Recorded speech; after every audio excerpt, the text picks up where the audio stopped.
Hello. Hello, everybody, and welcome to this special live episode of the ABR Garage. Now, I'm James, editor of Adventure Bike Rider magazine. This is Bryn, who used to edit Adventure Bike Rider magazine and now does, what do you do, important businessy things? Stuff and things. That's it, stuff like that. Keep myself busy. I'll introduce this chap in a minute, but for those of you who haven't come across the ABR Garage before, it's basically a YouTube podcast where Bryn and I sit and talk about bikes and travel for about an hour. It's great. It's a cracking watch. Please do. We usually plan to talk for about an hour, but it goes on for about an hour and 45 usually. That's it. Yeah. Something like that. But as much as I love talking to this chap, I'm very, very excited to introduce the man next to me, Mr. Ryan F9. Hello. Yes, thank you. They know you're around these parts. I guess they do, yeah. This is quite humbling. Yeah. That's it. Ryan, you've been at the festival since Wednesday night. You turned up a day early. You got to enjoy it with nobody here. Yeah. How have you been finding it so far? Yeah, well, yeah, the first day was pretty eerie. It's weird being in a place that's set up for 10,000 people with two of you. Because you guys left me with Will, who was very kind to keep me company. And yeah, it was an unusual experience. Thursday was fantastic. We got out on the course, got to ride it with no one else around, which was such a treat. And of course, it's a lot better today that all you wonderful people are around. Everyone's been so friendly and welcoming and nice, and it's making me kind of want to come and live over here. So. Oh, you know how to charm, don't you? Yeah, you really do. You really do. Now, Ryan, I know that tomorrow you're giving a presentation on the main Tenere speaker stage, where you'll be talking about FortNine and all things like that. So we thought for this Harley-Davidson Campfire, it's just a nice opportunity to talk bikes, talk Excellent. travel, talk life. Yeah, that's a lot more interesting for me too, so I'm fully on board with that. That's it. Yeah. Good stuff. Excellent. So yeah, more specifically, in this episode of the ABR Garage, we wanted to ask the question, what's all the fuss about adventure biking? Basically, you look around, there's 10,000 of us in the country grounds of this magnificent estate. And the thing that's binding us all together and bringing us here is a love for adventure motorcycles, above and beyond everything else.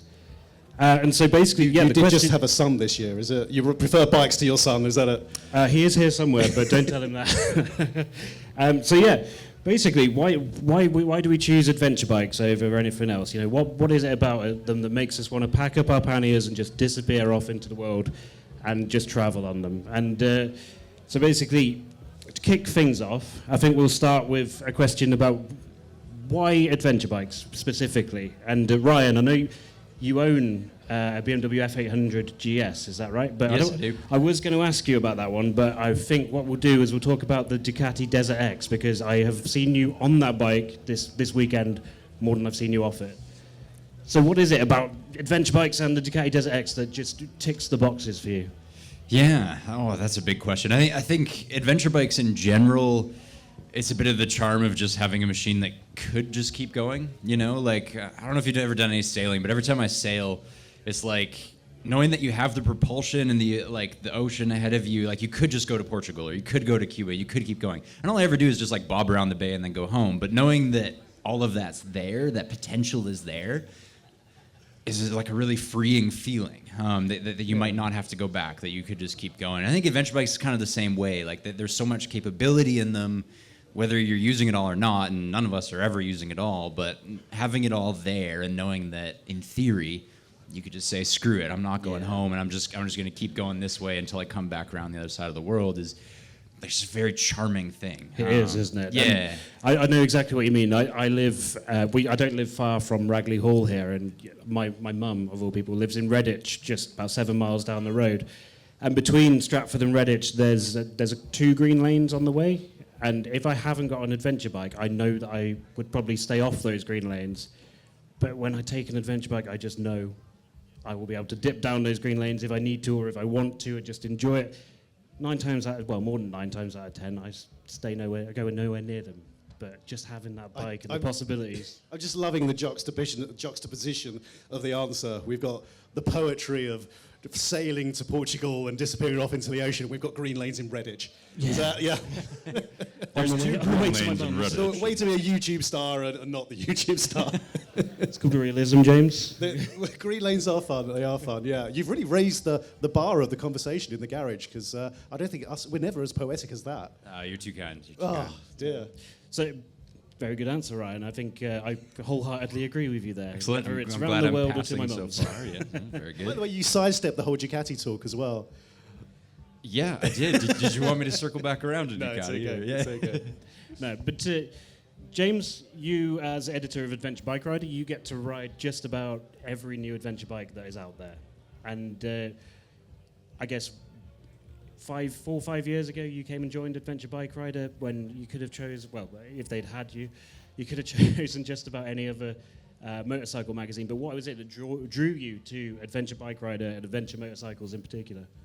I had a really job before I worked at Adventure Bike Rider. Genuinely hated that job more than anything else on earth. And you phoned me up and said, you want to come and write about motorbikes? And so it was a no-brainer. It's an easy question. That's it, yeah. But I think I am in the really privileged position to be able to ride. I ride pretty much every new adventure bike. And oh God, you stole my answer because I was going to say the word wanderlust. That's a good word. I didn't use that word, though. That Yeah, can be I know. yours. You stick with me. Poetry. It's good. But yeah, I really do think adventure bikes do have that element of wanderlust. And at ABR, we cover trail bikes, we cover some tourers, we cover the odd sports tourer and things like that. But I admit, when I've got an adventure bike in the garage with its shiny metal luggage, although I know you're not a fan. I hate luggage. Yeah, I I don't know. understand the We've had appeal this of argument. luggage. They were giving me a bike earlier, and they were like, "Oh, do you want us to put some boxes on it?" I was like, "No. Why on earth would you want to put boxes on it?" I always want to take them off because I think the bike looks better without it. But it might be a Where cultural do you put all your thing. things? I don't have any things. Where do you put your travel iron? No, and no. your This is the man Just with suit and with trousers. an old school flip phone. Do you think he carries things around? You're going to show everyone your phone. It's like from 1980. Sure. It's really bad. You're like one of the biggest stars on YouTube, and you've got an There we ancient go. phone. Flips open, flips shut. It's quite amazing. And you know what it does? It calls people, which is a fantastic feature and doesn't do anything else, and it's awesome. Can you get YouTube on your phone? No. You can't. Why So on earth would you want YouTube on your You didn't phone? sit in your tent last night watching yourself. No, that's atrocious. It breaks our heart, actually. We see on like the back end metrics how many people are watching on phones or iPads or TVs, and there's a lot of phones. And Luke, the poor buddy of mine who shoots and edits all of our stuff, it just brings a tear to his eye because he works so hard to make it look great in 4K, and then you see it on a thimble. There we go. And I know, all right, we joked about the Desert X, but you and I went out on the trail on Thursday morning. Ducati loaned us a couple of Desert X's. They were fantastic. And there was something there, and I am answering your question, but there was something there that both of us kind of immediately bonded with that bike. No, I'm not going to lie, you bonded with it a lot better than I did. But there was... I'm not sure what you're talking about. You're going to have to give your me more love hints for here.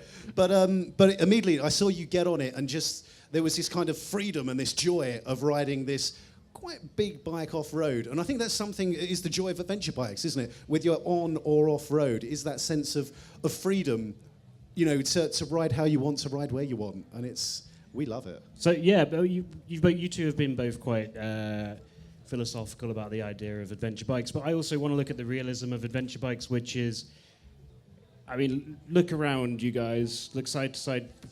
Motorcyclists aren't the youngest of people, and crouching over sports bikes is pretty uncomfortable these days, isn't it? So when we get on an adventure bike, it's nice, big, comfortable, it's upright, there's no weight on your wrists, it's upright seating position, your backs don't ache, it's just comfortable. Such an old man. You really are. And I love that about bikes. I mean, I'm only 31, but...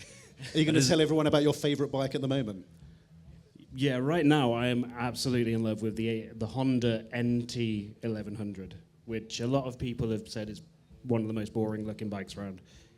But No one booed, so that's all right. No, that's good. Something about that bike just really sort of gets me going. Very good. So Ryan, circling back to Bryn's question, the F800 GS, kind of why that bike for you? Right. Yeah. It was quite a practical choice. We needed a bike that was going to work for all the videos, and so we needed something that could kind of play a sport bike if we wanted to make a video about cornering, could kind of play a dirt bike if we needed to make a video about standing up on the pegs or something. And so we wanted a middle of the road, all around thing. The F800 kind of fit the bill. At the time, it was sort of what a middleweight adventure bike was. The market's changed a whole lot. It's changed a since lot, then, hasn't it? Yeah. Oh, yeah. If I were to do it again now, I would probably be buying a T7 or something. But yeah, I know, right? Excellent bikes, fantastic price. At least in Canada, I think they're actually a little bit more here. But yeah, that would be more where my heart lies now. But I still love my F800, and no one's offered me enough to make me want to sell it. So at the moment, I'm still hanging on to the thing. The poor thing gets the worst jobs because whenever we borrow bikes, we treat them well and we film nice stuff and we're careful and we don't want to drop it because we want to be kind to the people who loan us things. And then whenever we have something brutal like, oh, let's put a car tire on it, or let's make a video about a million ways to drop your bike, or it's all the harsh stuff that we pull out the Beamer for, so the thing is just racked. Still going though? Oh yeah, still going. Yeah. I can, it's pretty sturdy. I can speak well to that aspect of it. And I think beforehand, am I right in thinking you had a V-Strom 1000? Yes, yeah, I had a V-Strom 1000. I think it was maybe like a 2014, something like that. It was right after they did the redesign, so. Yeah, that was also a fantastic bike. The engine in that's cracking. I think they used to use it in the SV1000 or something like that. It was a sport bike engine initially, so it's got quite a lot of zip to it. Nice. So we love the poetry of riding, the wanderlust, the freedom of the open road. You just like not having your wrists and your backside hurt? Pretty much. That's good, that's good. So which takes us on to traveling. What is it about adventure bikes that makes us want to travel? Because I think the two go hand in hand, really, don't they? If you're talking to adventure bikers, even if you haven't been on a trip, you're dreaming about a trip. Or plenty of you out there, I'm assuming, have gone out on tours to France, Pyrenees, the Alps, and beyond. But you don't tend to get that with other groups of bikers. And why is that? What makes us want to travel on our adventure bikes? Definitely not to the same degree as you do in the adventure biking community. And I think if I think about it personally, right, we've got what's the sports tourer we've got at the moment? The Suzuki GSX-S1000 GT. Yeah, for some reason just. It's a lot of letters and numbers, man. That name is brutal. It is, isn't it? Yeah. Really sells it. Yeah, I know, right? Sounds like a printer. James wanted to call it. It does, doesn't it? But yeah. James said it should have been called something like the Blue Wave, which. That's pretty nice. Yeah. The Blue Wave sounds like good, that. doesn't it? Yeah. The Suzuki Blue Wave. Yeah, but nice. That's a sports touring bike. The whole thing about it was slightly more upright, but it's rapid. It's like it's a rocket, and I've been riding that back and forth from work quite a lot recently, and it just doesn't make me want to go any further than that. It's because you're a miserable. Generally, I come into work after riding it, and I've got this huge smile on my face. And then you come in and you're just moaning like stink that I hate this great bike. Is it just because it's too uncomfortable? This is an ergonomic thing? I don't know. Yeah, well, yeah, that doesn't help. But I think with sports bikes and lots of other bikes like that, the only thing that they are really truly good at is going fast. And when I'm going back and forth to work, or if I'm traveling through or along a nice single track road in the mountains, I don't want to go fast. I want to go nice and slow. But on a bike like that, it's hard to stay in a legal speed limit. And I understand what you're saying, but I think definitely the same could be true of the R1250 GS or the Ducati Multistrada V4S. I mean, they have like almost 150 horsepower on tap, 160, 170, something like that. Yeah, but the way it works, they're as happy going slow as they are going fast. Nah, I see what you mean. Yeah. The Ducati, we went for a little spin, an extracurricular spin this morning, didn't we? We were on the Ducati V4. Yeah, it was a bit extracurricular. It's a good way to put it. That was it. And Ryan and I were hooked up with our headsets because we were recording an interview as we rode. And as we went faster and faster and faster, all I could hear was whoops and giggles coming through the headset. Yeah, it ruined your So you were interview, going actually. along. Yeah, I can't help it. That's it. But I know getting back to travel, I know you've done, not in one great leap, but you've done sections of a route that I dream of doing, which is going across Canada on a motorcycle. And what was it that drew you to do that? Mostly work, to be honest. The last little while, it's just... How could you be so poetic in the first answer and then like, oh, it's just work, a day in the office. But no, I mean, very fortunate to be able to just ride for my job. And we always want a different look for videos. A video in the rainforest looks different from one in the Rockies as it does in the desert and the prairies and all that. And so we try to travel whenever we can to go and shoot the different areas of Canada. I've also lived in Vancouver and Saskatchewan and Montreal, which kind of covers the width of it. So I think I've crossed off most of it just on a practical basis. The big one that I'm still missing is the north. I think Canada's maybe taller than it is wide, or at least nearly. It goes super, super far north, and you can ride all the way up to the Arctic Ocean, a place called Tuktoyaktuk, and it's amazing out there. I mean, you'll ride for 5-6 days and see nothing but flat and black flies and tundra, but it's the Arctic. It sounds horrible. No, I mean, I'm not selling it well, but I mean, to me anyway, it's amazing. I think it's a bit of patriotic duty to see as much of your country as you can, and the north is the big one that I haven't crossed off yet, so that'll probably be next for us. Do you know what I think would be really cool? And I don't know whether anyone's done it, but so if you picture Canada on a map, bottom of Canada is inhabited and fairly sort of tame, right? Yes, I would say that's correct, yeah. Top left, there's some bits, so like northwest. Yes, and then yes, northeast, there's some bits. Sod all, right? There's nothing. It's like the geography lesson ever. Hope you've all learned something there. But there's nothing up there, right? There's no roads, nothing. Yeah, no, there's tons. In the territories, there's loads of places there are no roads, and they're just accessible by float planes. And yeah, particularly, right, like the northeast and none of it, it's really, really remote. So yeah, it's hard to get around up there. Not popular amongst motorcyclists because it's still just so hard to get through. But that probably appeals to some of us who like a challenge. Good to me. Yeah, sounds good to me. But sorry, so something in my throat. Yeah, you got COVID or something? Don't say that. Everybody stand back. So on the subject of on-road, of no roads, it's quite a debate online when it comes to adventure bikes. Whenever we post something on Facebook, there's usually a lot of controversy between particular, can you have an adventure if you don't ride off-road? So what do you think? Go, James.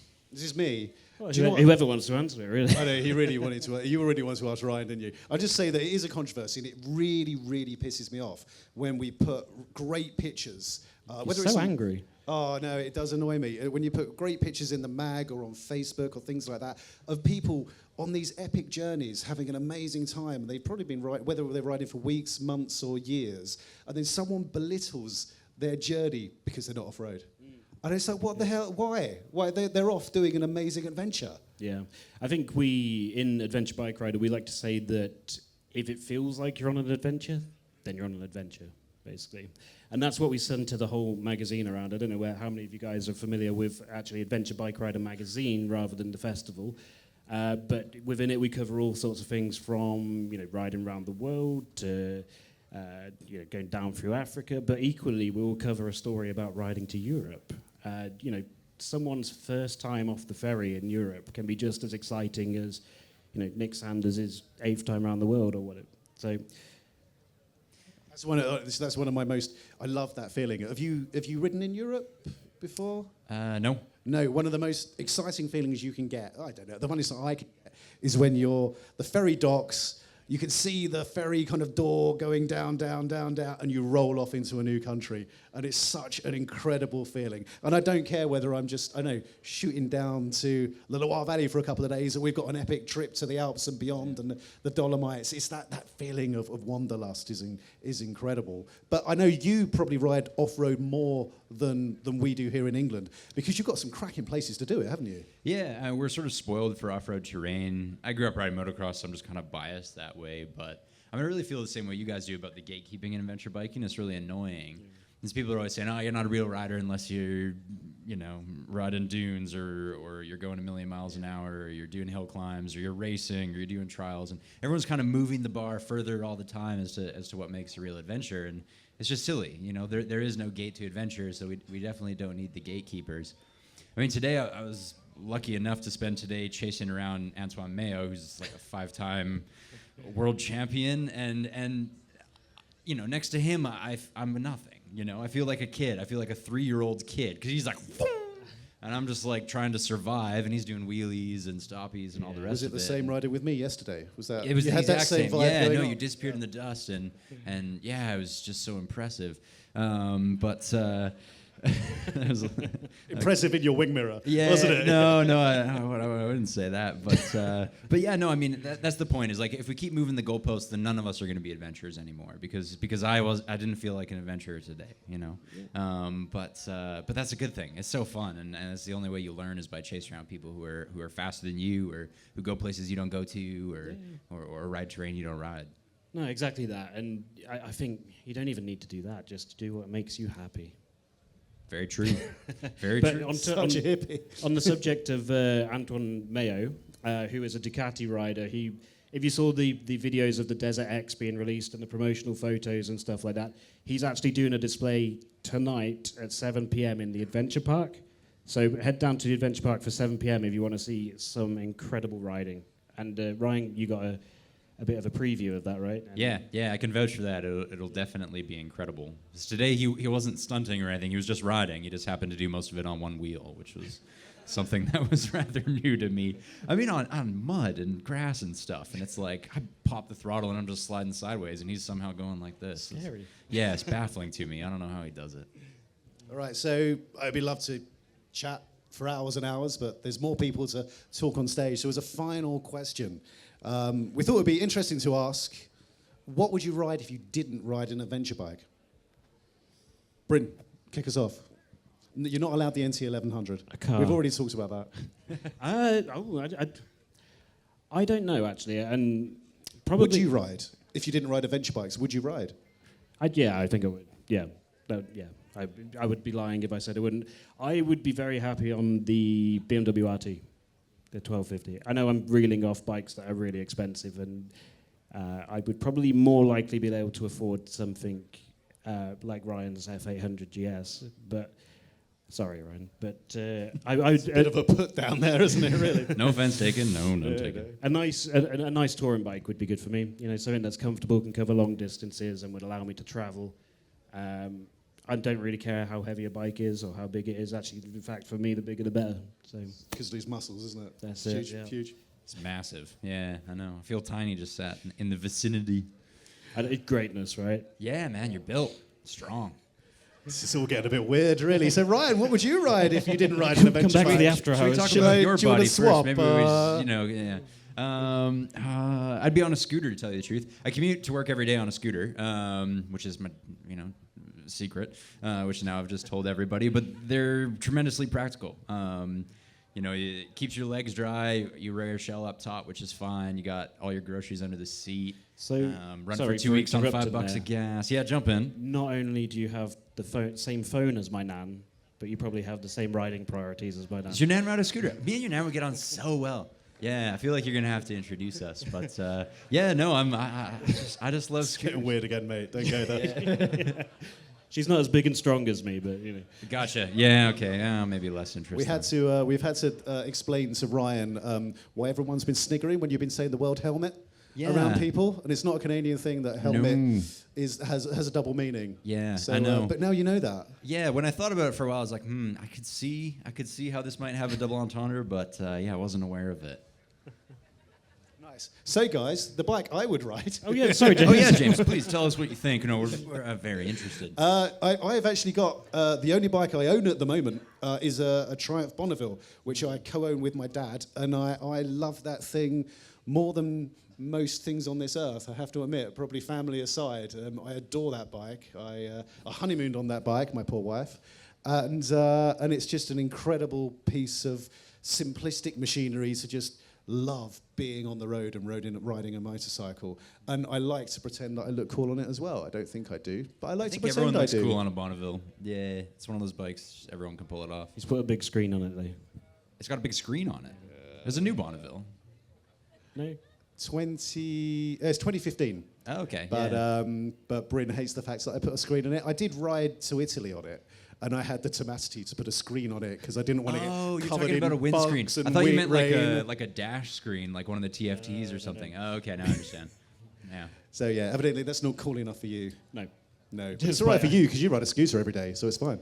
Just think of that weather The scooters are fantastic. You guys got to get into it, honestly. I've been trying to evangelize everybody. We made a video about it. I'm really trying to spread the word. I kind of want to make a video with you, the three of us, on a scooter trip together now. Yeah, it'd be good. We could, like, go up to Scotland on scooters. That'd be fantastic. That'd be quite good. Bergman 650. It's not a hardship at all. Everyone thinks it's a joke. It's like, man, they're great.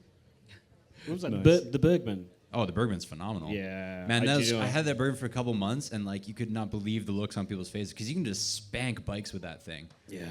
Like most middleweights, you'll outrun them. I remember coming out of the airport once into the bike park, and some guy was wheeling this huge suitcase of I don't know what he had in it. I didn't ask, but he just wheeled it up to his Bergman, plonked it on the back in that like armchair seat that's on the back there. Oh yeah. And he looked, he probably fit more on his bike than I fit in my car. Then. It's well possible. Yeah, I grocery shop on mine. It was like you can fit tons in it. Yeah. So, there you go. Everyone buy inspirational I stuff. feel like this is a perfect note to end the podcast on. So all get Bergmans, yeah. Yeah, get Bergmans and Bryn's built. That's it. We've taken. So I hope you've learned from this episode of the ABR Garage. If you like what you saw, please do check us out on YouTube. Ryan's also one of the YouTube episodes, so you could just go straight to that one if you want. But Ryan, really appreciate you coming to the festival with us. It's great to have you here. I know you've got some touring plans after you leave us, haven't you? Yeah, I have done. Yeah, I think we're gonna head up north. Maybe check out Scotland. I'm just on vacation, and this happened to be at the same time, so this is all just a treat for me. Good timing. Well, guys, thank you very much for joining us. Yes, Ryan will be on the main stage tomorrow, so check him out. Very good. Yeah, and I also just want to say from ABR, thank you all of you guys and anyone standing outside the tent who can hear this. Thank you all for coming to the ABR Festival this weekend. It's the first night and it's going to be a fantastic weekend, so thank you and I hope you all enjoy. Cheers.